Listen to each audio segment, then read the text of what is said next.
I think the next part, and it's been left deliberately to the last part, and then I'm going to open up for a couple of key stories for you to share, because I think people love, we're from an evolutionary point of view, we're hardwired to learn from stories, and we love to hear and share stories. But the reason I've left this to last, because it is the high performance piece that we love, is around the family piece. And Vivek Murtha, who is the Surgeon General of the US, talked about loneliness being a pandemic, being the real pandemic, and that loneliness has the same physical impact on you as smoking 15 cigarettes a day. And then the part of the antidote for loneliness is team and family.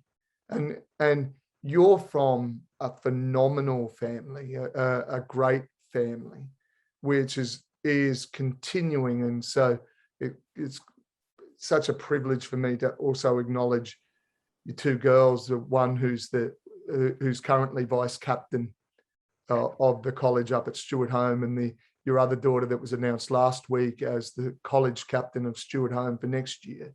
So when it comes to high performance, you, Bess, are obviously continuing a fine tradition of high performance that your brilliant mother and father started. And let's be honest, your mum managed family in not your standard way. What are the principles? What are the not standard. She is anything but standard.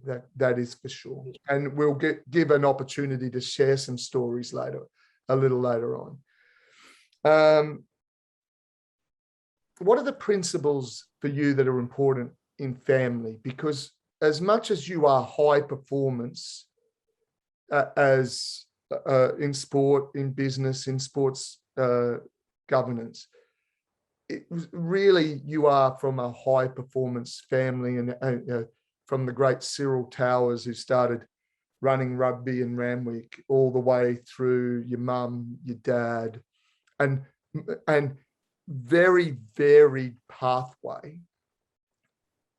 What are the family principles that you think are important to share? I think, and that's a really interesting one, because I've got 3 siblings. None of them played for Australia. All got talents of their own. But their brother played for Australia, and their dad played for Australia, and their grandfather played for Australia, and they're all very successful in their own right. And I've had this conversation with one of those brothers. I've got a sister and 2 brothers who are 12 years my junior. And until there's a really therapeutic thing about occasionally writing a CV, because you don't put the shit stuff down. And when anyone does it, and I was helping my wife do this a little while ago, and incredibly impressive lawyer, mother of 4, sits on a couple of boards. And she doesn't see herself that way. I'm just, I'm quiet in this, and I said the same to my brother, who's got an MBA, or another brother's got a commerce and a physio degree, and one's got 3 kids under 2. And the grounding of being able to point out to other people in your family that, look, people's strengths and weaknesses. All my family know that I get stressed, that I can get bored or distracted easily. They know that I swear too much, that I'm not polished. They can shoot holes through most of my arguments. So there's the grounding aspect. There's also the bit to go, you're doing really well. You know, my father said to me, my father passed away about 5.5 years ago, and a few people in school know him. And Dad was, very, very, never really gave me a lot of rugby coaching. My grandfather and my mother, very different. But my dad didn't. But the simplicity of when you look up to your father who's won a World Cup, played for Australia, and they just go, I'm proud of you. It's incredibly therapeutic. And it in terms of that validation from someone you respect. Now, that doesn't make, for you guys that all jumped on a call for me going, well, I've got this lovely CV. Well, I'm proud of you from Dad was bigger than any external validation I could ever get.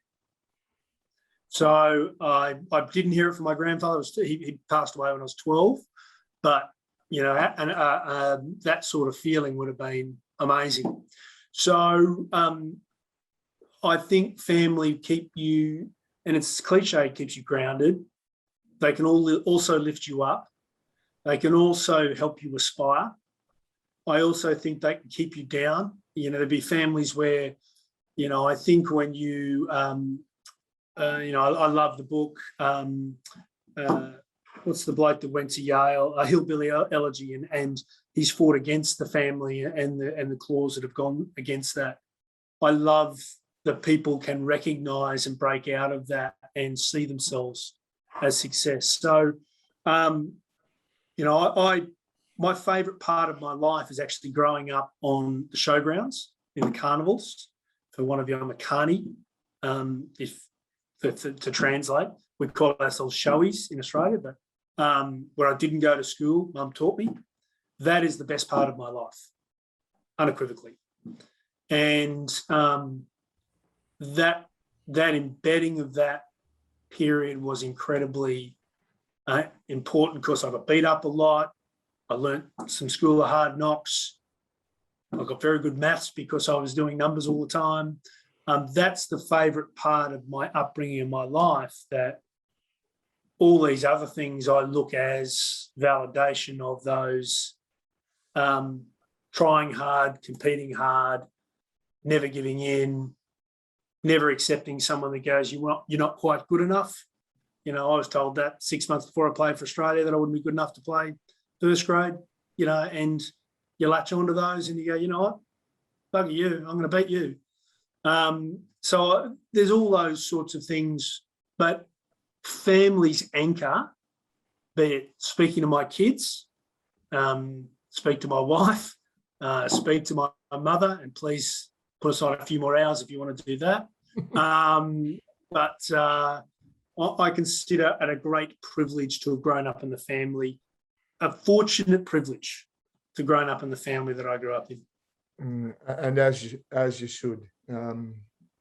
Extraordinary human beings, all of them, and including you were punching above your weight with your formal partner, but your actual life partner, mate, you won the lotto there.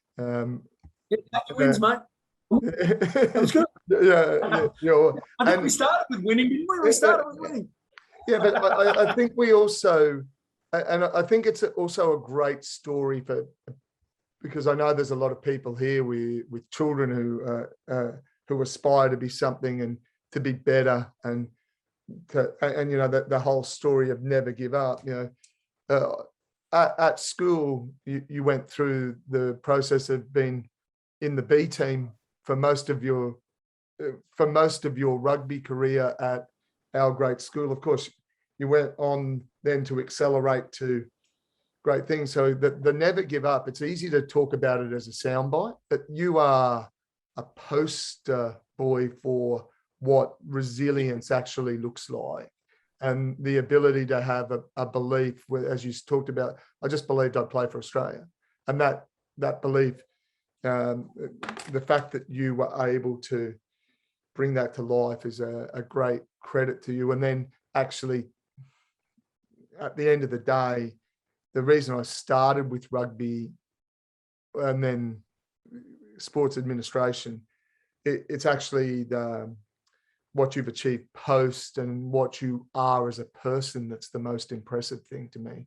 Always has been. It's that same piece around, and you have that same self-deprecating nature with that same steel that Pat Rafter has as well. You know, I remember Pat ringing and saying, "Toddy, where are you?" And I said, "I'm coaching rugby in Ireland." And he said, "You've got the best life in the world." And I said, "Mate, you're the number one tennis player in the world." And he said, "Yeah, but it's no better than being a good plumber." You know, and that whole mindset about what great life actually looks like, I think is such an important piece. Okay, here's an opportunity. It's a dangerous opportunity that I'm about to open up. Favorite family story, favorite story that just captured what it was like to be in your family.